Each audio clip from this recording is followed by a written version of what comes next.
बच्चों, ये आपकी पुस्तक फर्स्ट फ्लाइट की पहली पहली पोएम है, डस्ट ऑफ स्नो, जिसके पोएट हैं रॉबर्ट फ्रॉस्ट, जो प्रकृति के प्रेमी हैं।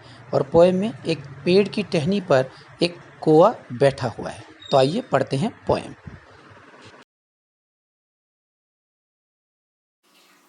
प्यारे बच्चों, इस छोटी सी पोएम को आप ध्यान से देखेंगे और सुनेंगे तो बड़ा जल्दी समझ में आएगी और याद भी हो जाएगी। पोएम का नाम है डस्ट ऑफ स्नो। सबसे पहले इसका ही मतलब समझें।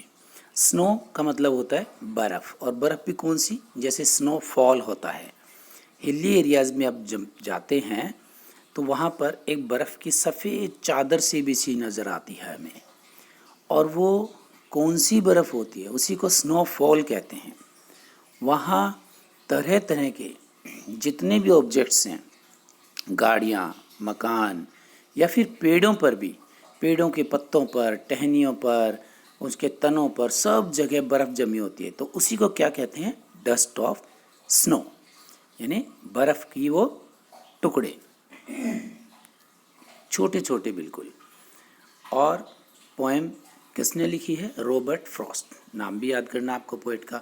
छोटी सी पोएम है। The way a crow shook down on me, the dust of snow from a hemlock tree has given my heart a change of mood and saved some part of a day I had root.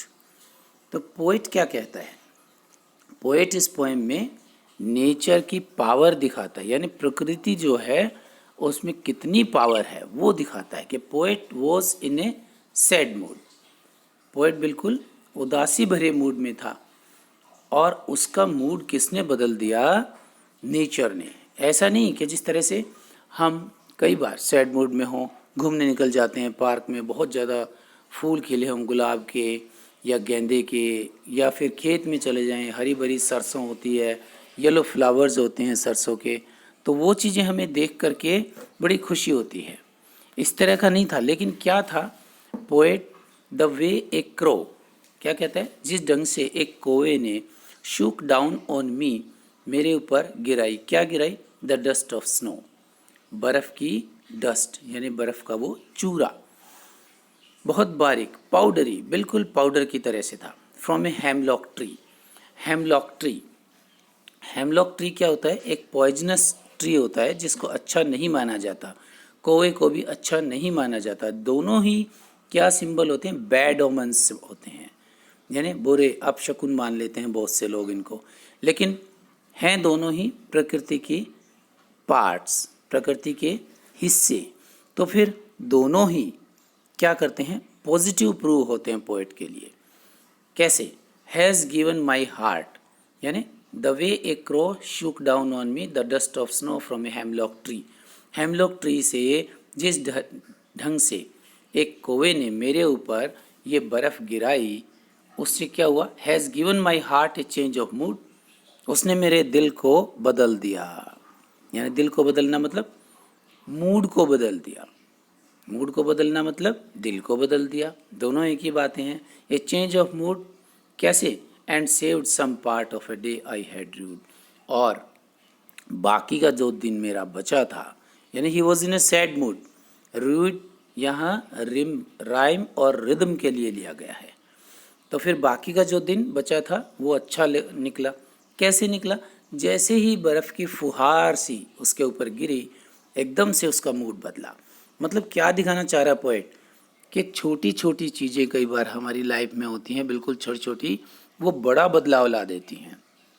हम बहुत से बात parents की नहीं मानते हैं, वो छोटी छोटी बातें होती हैं, लेकिन अगर हम माने तो लाइफ में बहुत बड़ा बदलाव आ जाता है। तो ये मैसेज है इस पोएम के थ्रू। डस्ट ऑफ स्नो बिल्कुल बारीक सी है, और एक कौवा पेड़ की टहनी पे बैठा है, और पोएट वहाँ से गुजर रहा था, उसके ऊपर गिरा, और एकदम से उसका मूड बदल गया, मूड फ्रेश हो गया। तो this has been a power of nature by Robert Frost. तो इसी पोएम की समरी भी देखते हैं फटाफट, आइए। तो बच्चों, पोएम को और अच्छी तरह समझने के लिए आपके लिए बिल्कुल आसान भाषा में इसकी समरी लिखी है, और थोड़े से वर्ड मीनिंग्स जो आपको याद करने हैं। तो तो फिर ये पोएम आपको बहुत अच्छी तरह से समझ में आ जाएगी।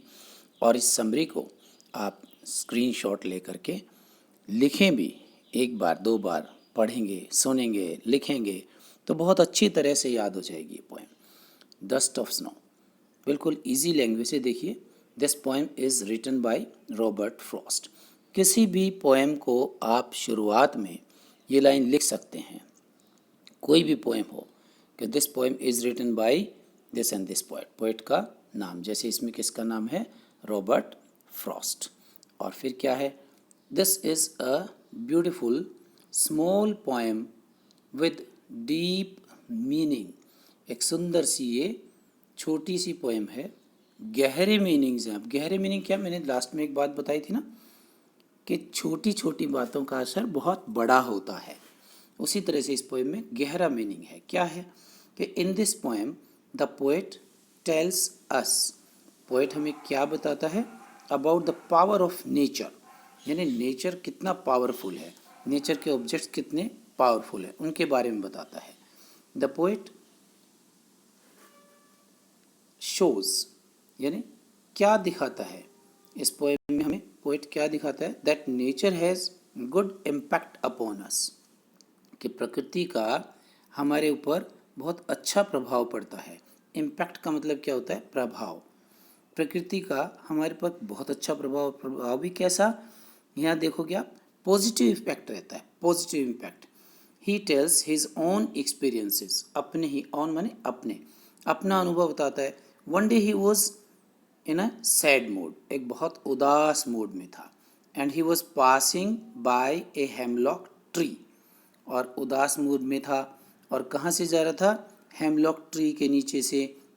हेमलॉक ट्री मैंने क्या बताया आपको, एक पॉइजनस ट्री होता है, जहरीला मानते हैं, किसी काम का नहीं होता। जैसे अपने यहाँ पे आक होता है, आकटा जिसको बोलते हैं, वो किसी काम नहीं आता है, लेकिन कभी कभार उसके फूलों से दवाई बन जाती है। कभी कभार क्या मतलब, दवाई बनती ही है, सफ़ेद आक के फूलों से काम आते हैं लोगों के। तो इसी तरह से ये पॉइजनस ट्री है। A crow was sitting on the branch of the tree, एक कौवा बैठा था पेड़ की ब्रांच पे, उसकी टहनी पे, and it threw some snow on the head of poet, head and shoulder, यानी इसने थोड़ा सा बर्फ किसके ऊपर गिरा दी, पोएट के हेड एंड शोल्डर, यानी सिर पर और उसके कंधों पर। वो कैसे गिराई, जैसे कोई ने अपनी पंख हिलाई होंगी, तो कोई के ऊपर से, पेड़ के ऊपर से बिल्कुल बारीक बर्फ़ की बौछार सी हुई, और उस बर्फ़ की बौछार को क्या कहते हैं, द डस्ट ऑफ स्नो।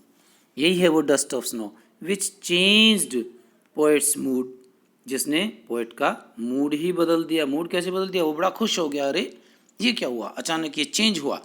तो फिर his rest of the day was saved, तो उसने सोचा भाई उदास मूड में क्यों रहूं, जब इतनी सी चीज़ों से खुशी हो सकती है, मन फ्रेश हो सकता है, तो फिर उसका बाकी का दिन बच गया।